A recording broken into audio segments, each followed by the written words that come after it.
कि इस क्वेश्चन का आंसर काफ़ी सिंपल है। I think Erling Haaland is someone जो मैं चाहूँगा कि वो मेरी टीम में हो, and I give you the reason for it. अगर आप उनका रिकॉर्ड देखें तो पहले वो आरबी साल्जबर्ग में थे, उसमें he scored almost a goal a game. Then he came to Dortmund, वहाँ a goal a game. Norway के लिए जो एक मिड टीम है, जो यूरोप में it's not even one of the stronger teams, मिनोस बोली जाती है, और उनमें उसने 44 मैचेस में 48 गोल्स मारे। एंड इट्स नॉट जस्ट कि वो सिटी के लिए खेलते हैं तो गोल मारते हैं। इनफैक्ट मुझे तो ये लगता है कि अगर वो सिटी के लिए ना खेलें तो ज़्यादा अच्छे गोल्स मारे, because his style of play, जो उनकी स्पीड है, जो उनकी हाइट है, he is absolutely a physical specimen. मतलब जनरली हम देखते हैं कि जब कोई 6 फुट 5 इंच होता है तो उसकी एजिलिटी उतनी नहीं होती है, उसकी स्पीड कॉम्प्रोमाइज़ हो जाती है।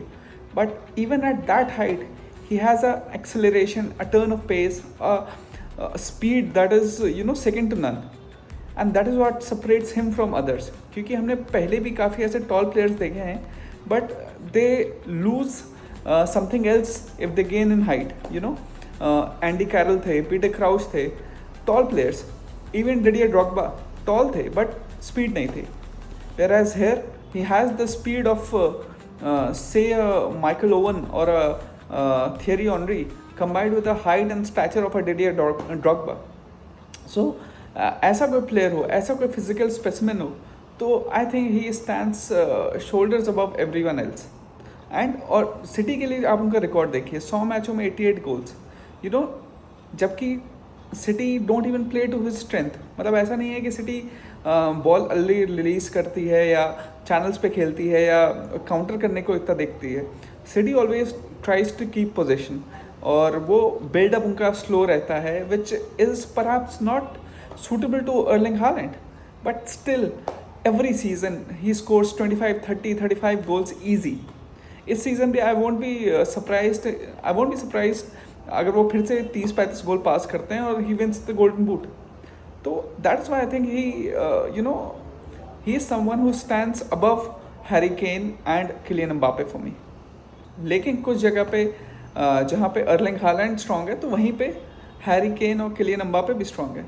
क्योंकि अगर मान लीजिए लिवरपूल टीम में मुझे कोई स्ट्राइकर चाहिए, तब तो मैं चाहूँगा कि उसमें अर्लिंग हालैंड हो, क्योंकि लिवरपूल काफ़ी डायरेक्ट खेलती है, काफ़ी स्पीड में खेलती है। तो वहाँ पे मेरे ख्याल से अर्लिंग हालैंड के पास ज़्यादा स्पेस होगी अपना फुल रेपर्टोयर दिखाने के लिए, अपनी स्पीड दिखाने के लिए, अपनी फिनिशिंग एबिलिटी दिखाने के लिए।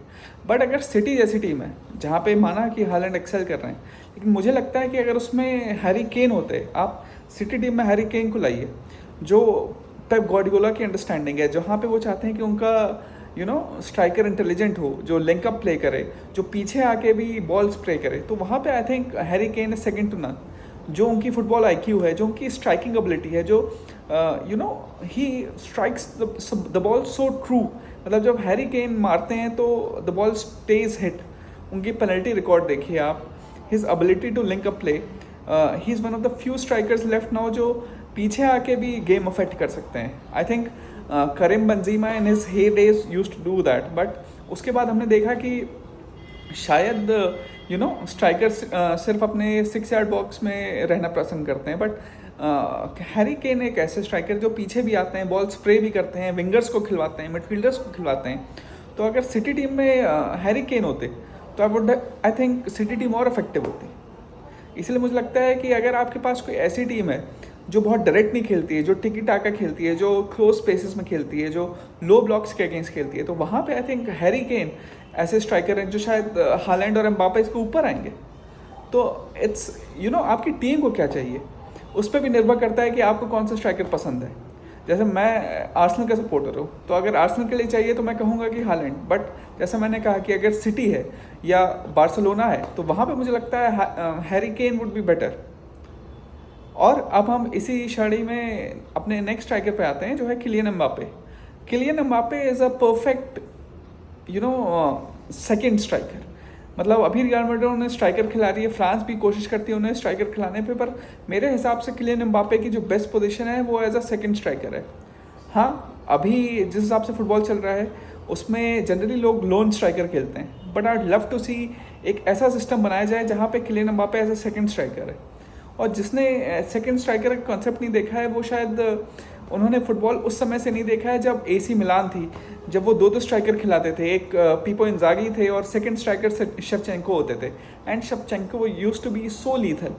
वैसे ही चेल्सी में एक स्ट्राइकर मेन डिडियर ड्रॉग्बा होते थे एंड निकोलस एनेल्का उन्हें सपोर्ट करते थे। फिर वैसे ही अगर हम देखें तो रियल मैड्रिड ऑफ ओल्ड, उसमें रोनाल्डो मेन स्ट्राइकर होते थे और Raul almost as a second striker खेलते थे। इनफैक्ट पहले के जितने भी आप टीम्स देखें वो 4-4-2 खिलाते थे और जो सेकंड स्ट्राइकर होता था वो almost the most important position होती थी। तो Kylian Mbappe as lethal as he is, दो वर्ल्ड कप फाइनल्स में जो उन्होंने परफॉर्मेंस दी, एक वर्ल्ड कप फाइनल में हैट्रिक, और जिसमें हैट्रिक नहीं मारी वो वर्ल्ड कप फ्रांस जीता। तो he is a big game player. जो उनकी इंटेंसिटी है, जो उनकी स्पीड है, टर्न ऑफ पेस है, I think it's second to none. और 17-18 साल से वो बड़े मैचेस खेल रहे हैं और हर बड़े मैच में परफॉर्म करते हैं। रियल मैड्रिड गए, बहुत क्रिटिसिज्म हुआ, फिर भी पहले सीजन में आप उनका रिकॉर्ड देखें तो मोर देन 40 गोल्स। मतलब एक स्ट्राइकर से आपको और क्या चाहिए, और वो भी तब जब मुझे लगता है कि किलियन एम्बाप्पे के लिए striker is not the best position. तो काफ़ी लोग कहते हैं कि Kylian Mbappe is perhaps the best striker in the world right now, but मैं उन्हें यही समझाता हूँ कि मैं हालैंड को would consider the best striker, क्योंकि किलियन एम्बाप्पे के लिए striker is not the correct position. उनके लिए सेकंड स्ट्राइकर मैं बोलूँगा कि, और विंगर, लेफ्ट विंगर अगर वो खेलें या फॉल्स नाइन खेलें तो वो ज़्यादा अच्छी पोजीशन है उनके लिए। इसी कारण से बस मैं ये बोलूँगा कि Haaland is perhaps a better striker. अगर बेटर प्लेयर की बात हो, as a better allround player की बात हो, तो there is no doubt that I would say कि किलियन एम्बाप्पे इज़ बेटर। तो इसलिए मुझे लगता है कि ऑल थ्री स्ट्राइकर्स जो मैंने आपको बोला, these are all different players, सबकी अपनी स्ट्रेंथ है, अपनी वीकनेसेस है। बेसिकली डिपेंड्स कि आपको अपनी टीम में क्या चाहिए। और मैंने जैसे कहा कि मेरा प्रेफरेंस तो हालैंड है। आई लव टू नो कि आप लोग का क्या प्रेफरेंस है। आप लोग इन तीनों में से ही किसी को समझते हैं, या डू यू थिंक कि लेवेंडोव्स्कीज ऑफ दिस वर्ल्ड और Isaks of this world, Gyokereses of this world, और ये लोग क्या बेटर हैं, या ऐसा कोई और स्ट्राइकर है जो आपके हिसाब से अभी अंडररेटेड है, जो इन लोग को रिप्लेस कर पाएगा? Please, I love to no.